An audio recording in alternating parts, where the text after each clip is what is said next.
Welcome to the Cultivating Success podcast. Jeff Sofer and Jonathan Wolfson are brothers and business partners of the top landscaping company, Nature's Experts. Nature's Experts is home to 6 companies that cater to all your outdoor needs.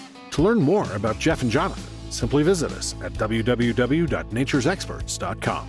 On the podcast, Jeff and Jonathan bring together other business owners and entrepreneurs to share with you how they developed a prosperous company and how you can too. You will gain insights and meaningful advice on creating the building blocks to success and longevity in the entrepreneurial realm. And now, here are your hosts, Jeff Sofer and Jonathan Wolfson. Nancy, welcome to the Cultivating Success podcast. We're excited to have you here. We started off, I like our little banter we started off with already with presuming that Jeff is a Bosley client. And I'm excited to see we're having a fun and interesting conversation today. Well, thank you. It's really nice to be here and to share some experiences with you guys. It's a volatile time in our world, and we have to kind of take a step back and just view it from afar. Let's put it that way. Well, a lot of people will say something like you just said, but what is the difference with how you're saying it and from your point of view and perspective? What is your experience and what do you do for a living? Tell everybody. Well, currently I'm a certified financial planner and an accredited investment fiduciary, along with, I have more credentials and letters in my name. But those two particular ones put me in a particular place with clients. I'm not so much about products as I am about providing results that people want for their goals. As adults, we all have our bucket list of financial wishes. And what I like to do with people that I sit down with is to try to eliminate some of the issues that are on the bucket list. And no matter, how much money we have or how little we have, we always have a bucket list. If we had this money, we would do this, we would buy that, we would sell this. So I try to focus in on that, see what your goals are, and have people realize that modern medicine will keep us alive until our late 90s. So having said that, I try to encourage people to be physically active so they can be an active participant in their own health, because there's no sense of us working diligently to have them save money and me to grow the money if they're going to end up in a wheelchair or a walker. That's not really what they want. So they can't just sit back and do nothing. They have to try to go to a gym, walk, exercise, swim, do something to help the body stay 10 to 20 years younger. Do you have your own firm or do you work for a particular firm? No, I have my own firm because I have a tendency as I have been in the business for 20 years to realize that if I'm going to do what I think is best for clients, I need to have an independence and not be in a situation where I'm forced to present products, present different things that to keep the other business financially secure. So what's this the way, name of your firm? I can be a specialist for each particular person. What's the name of your firm? The Strategic Wealth Advisor. I'm in Boca Raton, Florida. But I am licensed in many states around the country because I have clients in many states, and I now have some of the children of the clients I started out with. Have you picked the states become a family to get registered in that you feel are the ones that are most congruent with Florida, like New York, New Jersey? I'm licensed in New York. I started my career and my life in Massachusetts. I'm in Massachusetts. I have clients in Illinois.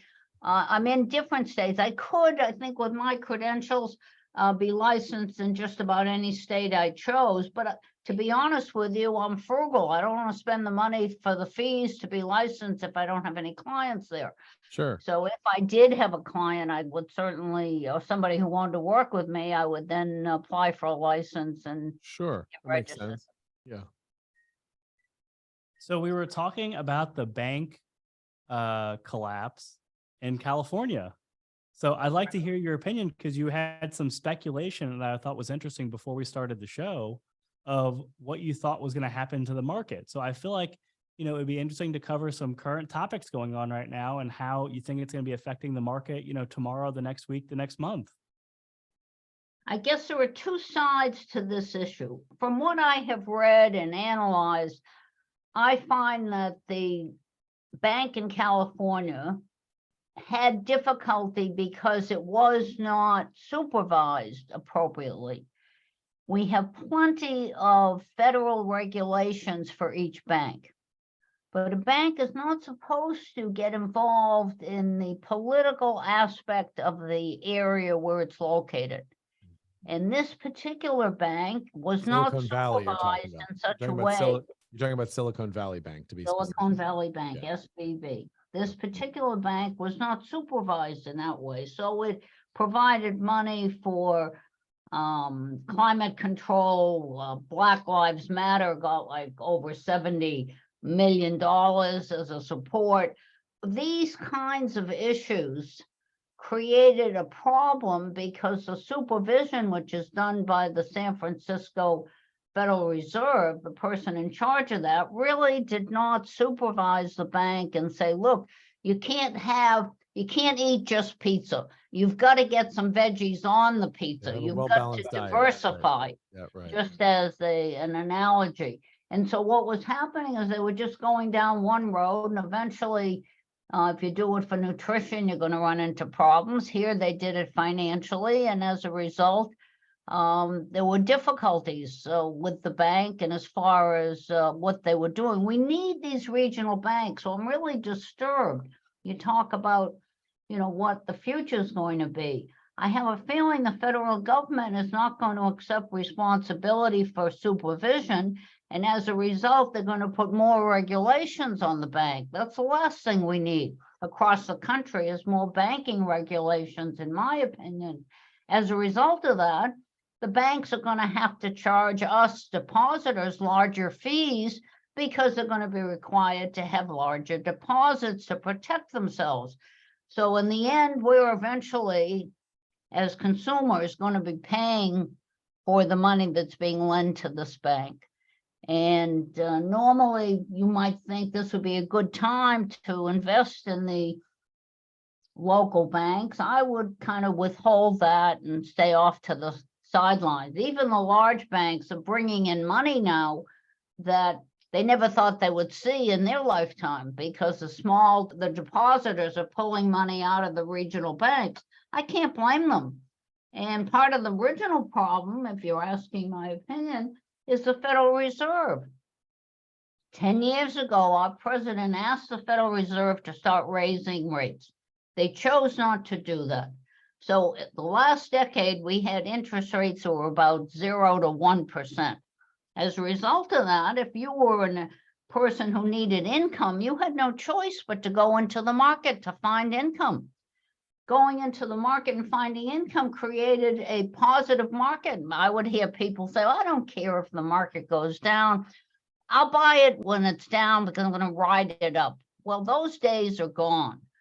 And as a result of that, usually when the market goes down, it usually takes about 6 years for it to come back. But having said that, now the Federal Reserve realizes that it should have been raising rates.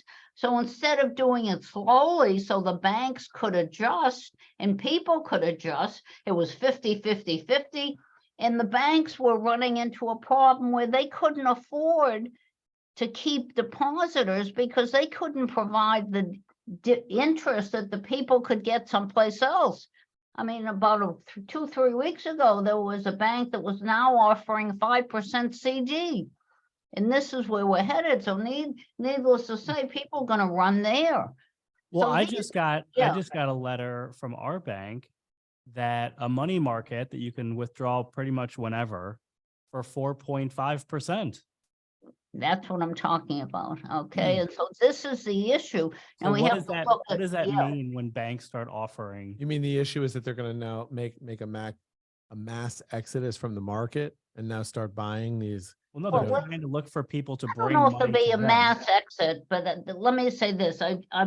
This is the most well-publicized recession I've ever seen in my lifetime. We've been talking about a recession for the last 7-8 months. Right. I do think it's going to come in the fourth quarter, But whether it's going to be a short one or a long one, I have my own opinion on that. But I think we're definitely going to have it. So the issue is now, what do we think? I guess Vegas is taking bets.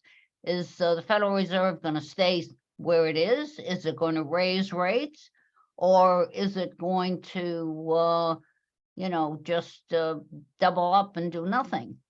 I heard that after this bank failure, after these couple bank failures, that $15 billion since then has been deposited just into Wells Fargo. The four big banks will get the rewards of the new money coming in, but Yep. it creates turmoil in the market. I don't know what it's doing this particular minute. It's on the futures. As I said, when we were talking before the show, I expected the market to be up today, especially for banks, because of all the money that the Fed has put in. And the same thing happened with Swiss Credit over in Europe, which is another bank in trouble. So I thought, for day traders, it would be a good thing to, they would be busy Sure. trading. They may be trading today, but not for the reasons that I originally thought when I was on the Stairmaster at the gym. But to go back to John's point about that he was, his bank is now offering 4.5% for Yeah. government security. My question is, what's the problem with that in your eyes? I don't think there's any problem with that. The problem would be how much money can they afford to take in and give that, and how long will that last? According to what Well, Jeff said, there was no limit. They're probably trying. You said all this money went to these big banks. You know what I mean? And what they're doing is they're trying to capitalize and entice people to their bank, I'm guessing, to either increase their deposits, Right. or Correct. increase their cash, or get new customers. And then, of course, go back to the normal tricks and, rates and Fees such. and fees. Yeah, and then the More and more question fees. becomes, as somebody looking for some kind of a guaranteed interest. I've been a strong investor in the 2-year Treasury for, let's say, the last 8 or 9 months. It was over 4%. Tying up some money with that. I mean, I didn't want to get involved with the 10-year. I had a lot of clients that put money in also. I just thought it was a nice, safe way to take care of getting some good interest, so we didn't have to worry about anybody going bankrupt. But years and years 2-year and Treasury. years. But Nancy, years and years and years ago, it used to be that a bank, even just a savings account, paid 3, 4, 5%, and that you'd be able to buy a treasury bond, or you could buy municipal bonds or anything like that, and other government securities, and they paid very nicely. So how could banks afford it then? And now you're saying, how can they afford it now? Well, I think a lot of it has to do with the supervision of the banks. There are many banks that could do it, but as long as the Federal Reserve had interest rates at 0, there was no sense of them trying to do 4 and 5%. They had enough deposits as it was, and they didn't need to. Right now, they have to compete with some of these issues, but they didn't have to. And look, if you don't have to give out money, you don't do it. Right. They're in business, so if they can loan it to you in a mortgage and you could pay 4%, so they're making 4%. You're a depositor, and they're giving you 50 basis points or 1 point. They're making a nice profit. making a fortune. That's their bottom line. How can I make a profit without disrupting? And so that's why they didn't do it. When they had to do it, they did, but they didn't have to. That's a good answer. This is just where human nature has brought the banks to be able to get what they need to get at these particular rates, based upon the federal government giving out the money at a certain rate, and based upon the psyche of the market that's been, manipulated and moved over the last 10 years. Yes, but don't forget, the banks are not mom and dad. They're in business, and their job is to make money and to stay stable. They're not there to worry about whether Jeff and Jonathan have enough income coming in. That's your responsibility. Yeah, no, they'll just Work continue and to get the adjust thing for how done. they can make the most money, or raise their fees across the board. Even for going to an ATM, they'll charge people more money so they can raise it in order to pay people Exactly right. No, you know what I mean? we could get to a point where the colleges have gotten to where they're charging too much money, and the average high school person now is not even trying to apply to college because of the cost, I and don't they're even, going that's a into great the point. technical trade Yeah, field, which I is don't great. even know how most people go to these colleges. I don't even understand it. It's amazing to me how regular people can afford a regular college now. Even and you're They talking about a can't. public university. It's unreal. It is, and the issue, and so as what will happen, and this would happen with the banks, if they start charging too high fees, people will end up buying gold or putting it in the bank vault, and not throwing it in the bank. But having said that, yes, across the country, we're seeing a wave that has already started to arrive with the current high school graduates are not even applying to college. They want to be, and they're going into technical areas. They're going into banking. They're going into places where you don't need a college degree to get a job. You need a technical skill. I mean, right. Or you become a bank teller and you can rise up in the ranks, over the you years. can become a plumber, and before you walk in the door, they're going to charge you $100 or $125 down in my neighborhood. Yeah, Then they haven't done anything yet. How do you feel about digital currency instead of cash? Well, I don't compare it with cash as much as I find it still, I'm a gold girl, to be honest with you. You're a gold girl or a golden girl? Which one? Well, let me say this, lemon or lemonade might say I'm over the hill. However, I've been there in tough weather and know how to land the plane without any problem. So That's good. I like that. all right. But having said that, no, I think it's a little too risky. It's now up like to 26,000. It was down to 18. Well, this The is what I mean problem about it. what was that, Jonathan? No, this is Jeff talking. I mean, Jeff, I'm sorry. That's okay. People get us confused sometimes. Let me. Yeah, we look the same age. Well, okay. I like to think we do. I'm just looking at what it has on my screen. But having said that, I'm the gray-headed one. I'm the salt and pepper. He's just the pepper. So, okay. Are you a cook? Am I? Either one of you a cook? I'm absolutely not a cook, and neither is he. But he is a smoothie chef. I am a smoothie chef. I was smoothie chefing it up last night. This is what I mean about the digital currency. I'm frightened of digital currency because I think that, without holding cold hard cash or being able to really have your money, I think being digital, I mean, one day it can just evaporate, just be taken away. Just because you have a record of having that money, it's not tangible. Well, the other thing that you're right about that, the other thing is it allows the governments to control and know what you have. And I think our country was not founded with those kind of beliefs. If you have cash, nobody knows it except you. And with digital, it's registered and the government can keep track of it. That bothers me. Yeah, I don't like it. So I guess there'll be some people that will want to do it, but I'm hoping that most people don't buy into it. A lot of people will want to do it because they keep thinking, oh, let's continue moving toward the future. And this is what the future must be. But there's some things from the past where you want to always sort of go back to basics, in my view, and keep certain things that are basic. I think anything more weak is when it comes to these kinds of issues where the individual person has control over it and the government can't get involved with it is important to me. Yeah. So that's one of the reasons that, and I think digital is a little too risky for me. That's why I said gold is, that's where I go when I want to have more issues like this. Do you actually buy the actual commodity itself? Like, do you actually have the physical gold? Yes, I have the gold. You do. I've been buying it for years. I mean, I don't want to tell you. When are you going to show Jonathan and I your gold that you have? There's a lot of guys who want to see my gold, but you're not going to get to it, okay? You guys, for early in the morning, you guys are a little advanced. Frisky, little frisky. Yeah.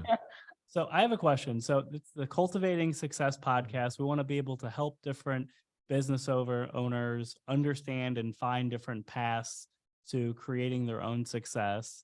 So, I'd like to kind of take like a point to ask your question of, you're a business owner, you've been in business for 10 years, you're starting to make money, you've really invested so much back into the business, and now you're looking for alternative methods to start investing your money long-term to obviously, as an entrepreneur, you of course continue to keep investing into your business actively if it can give you the best return, but you want to diversify and you want to start having a portfolio that's directed towards retirement. Where do you start? Well, before we start investing for retirement, what I like to have and suggest to people is that we have a minimum of 6 months of living expenses sitting in the bank doing nothing. So that God forbid something should happen, that we can afford to stay in our current situation. The ideal would be to have a year's worth of expenses. So depending upon what it costs you, if you have a mortgage or you're paying rent, what you pay for food, your gasoline, whatever that number is, whether it's $2,000 or $5,000 a month, doesn't make any difference. We need to save that up separately. God forbid you're in an automobile accident. You can't work for 6-7 months. Not your fault. The guy behind you is on drugs and he's texting and he hits you when you get in an accident and you're out of commission. So we need to have a separate pile of money. Unfortunately, in the last decade, we couldn't get any interest on it. Now, as we've spoken, we can get some interest, but it needs to be sitting there so that you have a sense of calmness that you can, anything bad that happens, I call it a financial umbrella. There are a lot of different financial umbrellas in our life. Matter of fact, many times I'll say to people, I live in Florida, I say, when you have friends come to visit you or family, do they bring anything beside bikinis and suntan lotion? And of course, everybody says no. I said, but you and I live here in Florida, and we know that it can rain on one side of the street and not the other. Right. So we all have an umbrella either in the back seat or in the trunk. So we need to have the same kind of attitude about our finances. We need some financial umbrellas. We don't want it to rain, but God works in strange ways and we never know when that's going to happen. So we need to have the umbrella. And so that's the first umbrella before you even start investing, whether you've been in business 5 years, 10 years. The first umbrella is to protect yourself and worry about yourself and your interests. Yes, in other words, as I said, we're living until we're 99. So this idea, I wrote a book called The Retirement Mirage. And last year, when it came out last year, it was #1 on the Amazon retirement section. But basically what I was trying to do, not be pessimistic about retirement in the 21st century, but be realistic and help people to understand that because they're living longer, to think that you're going to retire in your 60s and you're going to have saved enough money for the next 35 years is not realistic. A lot of people perceive being realistic as pessimistic because they can't handle the truth, or they can't handle the reality of what it's actually going to take and what things actually are. So I think it's interesting. With inflation, Jeff, the last couple of years, people understand that although the Congress can enact legislation and increase our taxes, nothing takes our money faster than inflation. Yeah. Just disappears. That's true. And I think we're not going back to 2%. I think those days are gone. I think you and I and anyone listening will be living with 3 to 4% inflation probably for the rest of our lives. Per year? And that's just the way it is. Per year, 3 to 4% a year? Yeah, per year, 3 to 4% per year. It might go to 3.25 or 3.75, yeah, but it's going to be there. We're not going back to 2. And so we need to develop our hobbies. And that's one of the things I really like to stress. What did you love to do when you were young? Let's say maybe you're golfers and you get to a point physically where you really can't play the game as well as you like, or you could play 9, but you can't play 18, and you definitely can't afford the golf course charges. You can get a job as a ranger on the golf course and end up with free golf. Say that to you. Yeah, or work in the golf shop. Work in the golf shop, correct. Selling clubs. selling. Exactly. So we want to encourage that kind of behavior, working part-time to supplement whatever you have coming in from your investments or your But see, but that's 401k what or I'm talking about, though, Social Nancy. Security. But that's what I'm talking about, Nancy, is that that's realistic. And people think when you say that to them, it's pessimistic because they don't want to see themselves working in a golf shop or being a golf ranger after they've worked their life, or after they think maybe that's below them because they used to play on the golf course. Now they're working for people who's playing on the golf course. So for some reason, human beings look at that reality as pessimism because they feel like that's a sad or difficult or somber way to look at things. And that's part of the problem, is that the psyche of everybody is not right. People think they have this old fashioned way of, oh, I'm going to work till a certain age and I'm retiring. And the truth is, Yes, that attitude and that thinking would be, if I were to say to these people, are you going back to a plug-in phone in your home? I say, of course not. I'm going to Right. use a cell phone. That's it. You've changed because of same way of technology. thinking. Right. That's right. Same thing has to happen because you're living longer. Don't forget, on the old attitudes that you're holding on to, if you were 70 years old, people said, oh God, this person doesn't have long to live. Today, we have a president who's 80. Now, maybe it isn't the president you'd like to have, and maybe he shouldn't be there, but people voted for him knowing how old he was. How old he is. So That's right. So we need to be aware that we're in the 21st century, not in the 19th century. That's right. And so we need to adjust our thinking the same way you did with your plug-in phone. Most of us still have the plugs, but we don't have the phone. Of the phone. Let's go back to this. So the gold that you're talking about, if people want to buy gold and they want to actually have physical gold, where do they go? They can go to they can go on Google, first of all, and search out who in their city or whatever sells gold, and they can go in there. They can get a few different prices. We know what the price is per ounce every day as it changes. Many of us remember when it was $35 an ounce. And what is it now? Now it's like 19,000. So, Right. well, 1900. But I mean, we can decide where we want to buy it, and we can decide how much we want to buy. Is the price of gold going up right now or down? Right now, in this kind of an environment, it would be going up. The same way that when crypto goes up, when people take their money out of the market, they want to put it someplace. So they'll put it, some of them will put it in what I call more risky assets, which I consider crypto, and others will become a little more conservative as I am and go in the gold area. Or they'll go to dividend paying stocks that are well financed. Right now, technology stocks are probably the large technology stocks are the ones that are holding up best. I would expect the Nasdaq to do very well today. How about silver, though? Is silver viewed the same as gold, meaning it goes up when gold goes up and it goes down when gold goes down, or are they different? Yes, it does. It isn't as well liked as gold because gold goes back to the Bible. People, read about gold, and so they're comfortable with that. They're not sure or as comfortable with the silver. But yes, any of these metals could be copper. And I think the other issue that we're going to be having is this commercial real estate. I think the pandemic has changed forever the everyday workforce. I mean, many people are working from home now, even if they're working for large companies. So we've got many times the owner of the business will say, okay, you can work at home 3 days a week, but you've got to come in the office 2 days a week. But yet they're building more Class A office space here in Boca Raton. What do you make of that? No, what we're building here is we can't build the apartment rentals and the homes fast enough.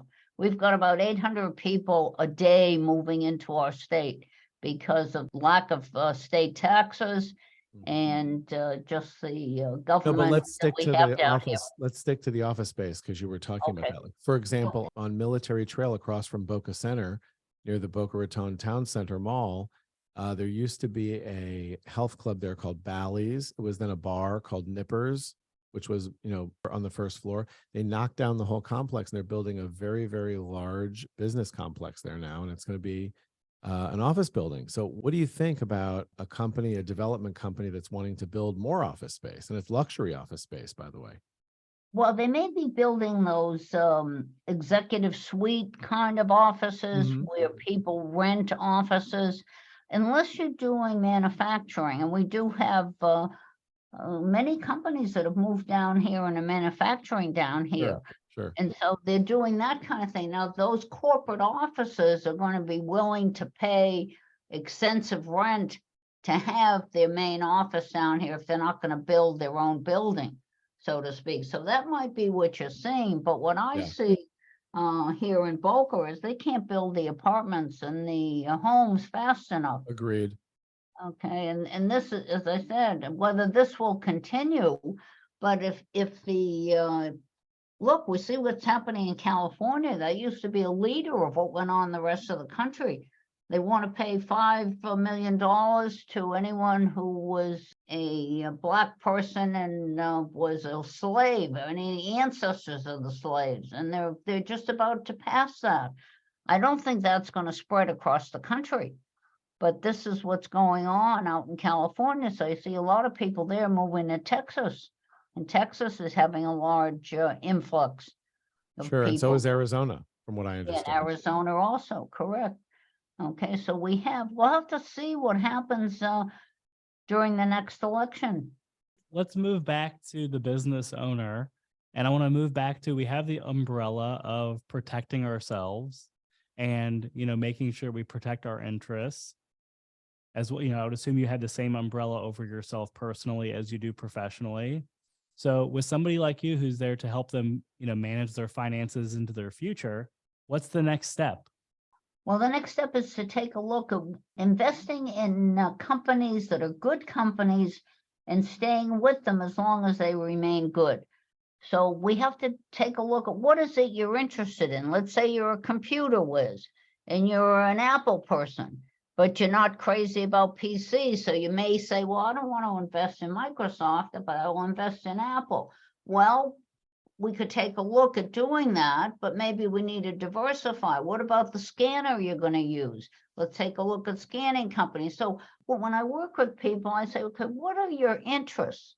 And let's say we can go back to golf. Do you think there's going to be more golf courses built? Do you want to invest in that area? Do you think golf balls, Dunlop or whatever one you like, do you think you want to invest in that company? Or what about ice cream? Or I try to find the companies that people use themselves and feel comfortable with. And therefore, we take a look at those. We'll look at whether those companies are growing, whether they've been good companies for years. Let's say Heinz, if you like their pickles or their soups or the whatever, ketchup. or So, yeah, so so this you is where we lean start. towards when people are entering the investment market to really find the category that interests them versus trying to go for the highest rate possible. When you say highest rate, what does that mean? Highest rate of There could be return. there could be more safer ways of doing a mutual fund or a group of stocks or something that's more conservative like a bond. Or to get their highest rate of return. Well, okay, so I think the marketplace has changed, guys, in the sense that a bond is not what it was when you and I were growing up. Bonds many times are, how many people that if you ask them would be willing to buy a municipal bond today? Nobody that I know. Once they realize that the cities are in trouble, and that's who are issuing the municipal bonds, even though they may be tax-free. I was but they going to say, may or lose even if their it's principal. AAA rated and they're guaranteed though. Well, who are they guaranteed by? Well, that's the thing. If they're AAA rated and guaranteed, aren't they guaranteed by the federal government? No, they may be guaranteed by something else, by some other government issue, and we see the problem that the governments are having. So many times having income providing issues, which is why people usually go into bonds as opposed to going into equities. We can take a look at other ways to get it. You talk about mutual funds. What about the fees inside the mutual funds? Somebody's got to pay for the managers doing the trading. Why not exchange traded funds? And what are exchange traded funds? And why might we want to put some of those in? Now, that doesn't mean we shouldn't have some mutual fund, but some people only want to invest in individual stocks. So from my perspective, I want to get a handle on what they're comfortable with. There are many ways to make money in the market, and there's many ways to lose money in the market. But you know what's interesting? You can't, it's funny because you still really get surprises and you can't control everything, obviously, even if you think it's something, wow, I'm really interested in health. So I'm going to go ahead and I'm going to invest in Peloton. And Peloton is so amazing. You know, virtually you can watch this instructor, you can pick whatever instructor you want. You get to ride the bike for the duration of time that you want. You pick the workout that you want, the scenery that you want. I mean, it seems like perfect, amazing, unbelievable if that's what you like. Then a movie comes out or a TV show, which is that sequel to Sex and the City called And Just Like That. And the guy's riding a Peloton and he gets off the Peloton and he drops dead and has a heart attack. So Peloton stock plummets. I mean, these are things you just can't predict. So if you're someone This that actually happened. this actually happened, This is absolute Yes, nonsense. yes. isn't it crazy? It is You can't, nonsense. And reality so she's is saying you should, unbelievable. she's Yep. saying, well, pick, you know, something that you like. So say you like that and you're like, this is wonderful. I really enjoy all these things. I'm going to invest in these types of companies. And then something like that happens. It's just, you know, you can't win for losing in a lot of this stuff. Well, you may want to invest in companies that do exercise equipment as opposed to investing just in one Right. item. And so Right. this is one of the ways you can diversify Sure. what you're doing. Sure. And you would have to take a look at what the financial issues are behind Peloton. But one of the things that people need to realize, we cannot control volatility. In my mind, volatility is the DNA of the market. What we can control is risk. And Right. that's where the individual investor has the opportunity to make some decisions. But the volatility, that's going to happen. That's like our blood in our system. It's there, it's flowing, and Well, I assume you have volatility to is in the take, market. I assume you have to take the temperature, so to speak, of every person that's going to be a client or potential client of yourself to see what the risk tolerance may be. Sure, I might say to somebody who comes in, how much money can you afford to lose? Yeah, right. Or how much do you want to lose? Then we get an idea. If let's say they're investing $100,000, and I say, all right, if the market has a downturn, how much can you afford to lose? You'll feel comfortable. Now, most people will say, I don't want to lose anything. Right. I say, okay, now we have a starting point. Okay, but if you lost 10%, would it change your lifestyle? No, but I wouldn't be a happy camper. Right. Okay, so we start to fine tune the issues. And again, getting back to the issue of investing in good companies and staying with them as long as they remain good. Okay, now Peloton wasn't a bad company, but the advertising was what got in the way.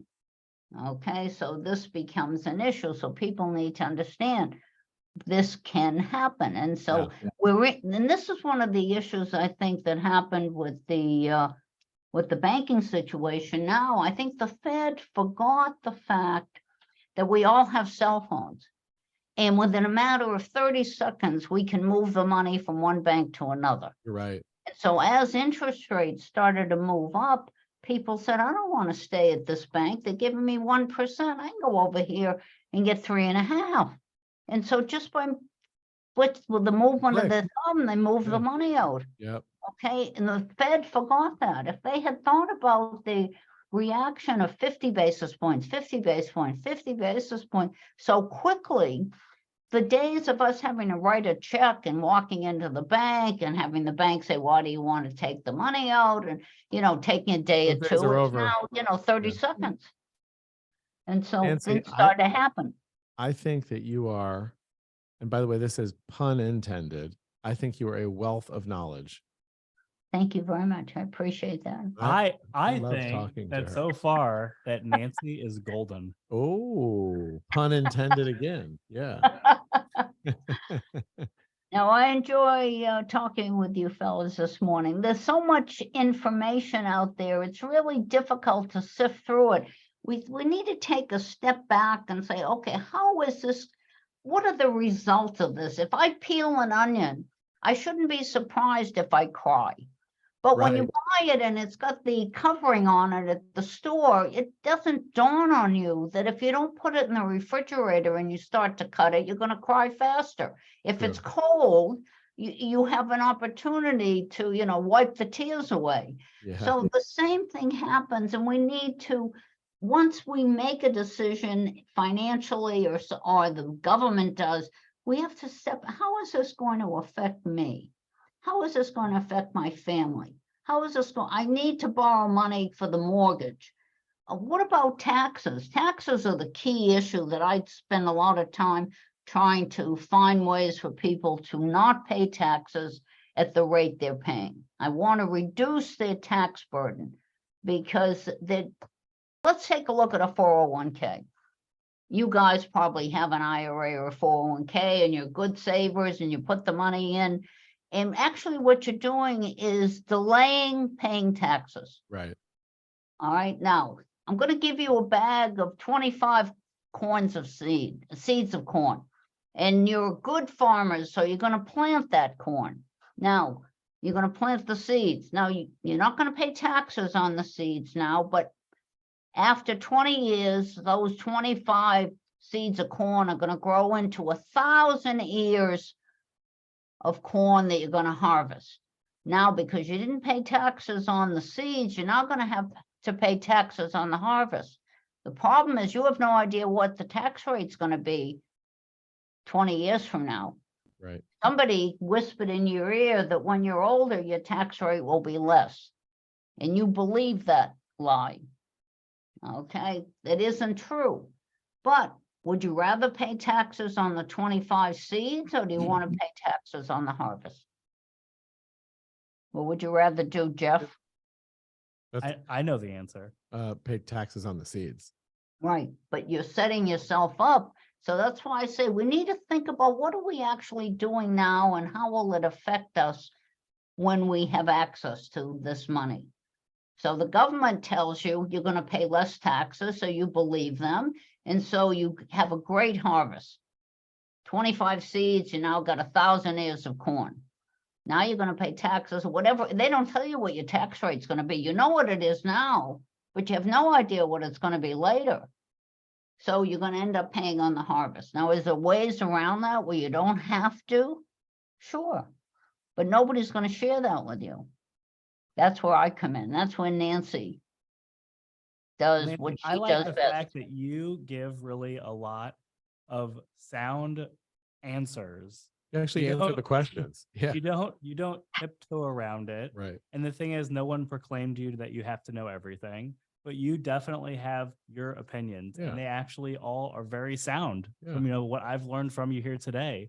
And I think that you really have a lot to offer to a lot of different people to really be able to help them with their financial health and really help rake in the gold. It is because, as I said, beside taxes destroying your money, if you talk to most retired people, they'll say, you know what, my biggest problem, Social Security is income tax. I have an IRA or a 401k. They force me to take money out. When that comes out, that's income tax. I have no deductions because I paid off my mortgage years ago. I'm not supporting my kids. So everything I pay is income tax. Everything that comes in. That's unfair. Okay, and this is the highest tax. So Yeah. what we want to try to do is, it's not how much you make, it's how much you keep. That's right. So I try Nancy, to so find ways. I'm going to throw in a personal question then, okay? So this is certainly not the most important part of my investment. Does but she I want to do- go out tomorrow night for dinner? Is that what you're going to say to her? Are you available? I'm available for Oh, you guys. Yeah. We certainly can visit and we can talk and we can find out, what are your goals? What's Well, I important? certainly would to love you? to talk to you over some coffee because I do love coffee. Oh, well, I'm an espresso girl, so I don't know if you eat. if you're- Cheers. Love anything coffee. Is But, good but for not me. the fancy espresso, just black espresso. I drink that Oh. every morning. Delicious. All right. So question, because I feel like this is pretty basic to everybody that thinks that they're doing the right thing, right? So I don't invest a lot into an IRA. I just do the amount that you can write The off minimum. the $5,500 a year for, reducing your amount of actual total income for taxes. So that's all that I do as far as an Why IRA. do you do that? Why do you do that? Let's say you're in the 20% tax bracket. Why don't you figure out, let's say you're saving $1,000 a year. I'm higher Okay, than that. The over tax rate. 20 years, you'll save $20,000. Now, you hope that that investment of 5,500 is going to grow into 100,000 over the course of a year. Now you're going to pay taxes on the 100,000 when it comes out. And let's say your tax bracket is the same as it is now. Now figure out the difference in the taxes you'll pay in 20 years as opposed to the taxes you would have paid now, and which is a better deal for you. And that's the way you don't want to do a better deal for Nancy. You want to do a better deal for yourself. No, of course. So you ultimately, as far as your opinion, it's just that. It's just math. So figure out what This your is simply arithmetic. This is not, you don't need a Harvard Business School Big into that, degree John. to come up with this one. Yeah, I You mean, I have guess a- it's, you know what it is? I think some people, or maybe at least I did. First off, I was like, listen, I'm at a higher tax bracket. So since I'm at a higher tax bracket, anything I can do to reduce my taxes is a thumbs up, so to speak, right? And having a traditional IRA, not that it's a lot of money, but if you do it every single year, you know, it's another investment, right? It's another vehicle. Well, but it isn't. You're investing for the government. You're going to end up giving 50% to the government if you keep doing what you're doing. Yeah. You're not going to end up with the money.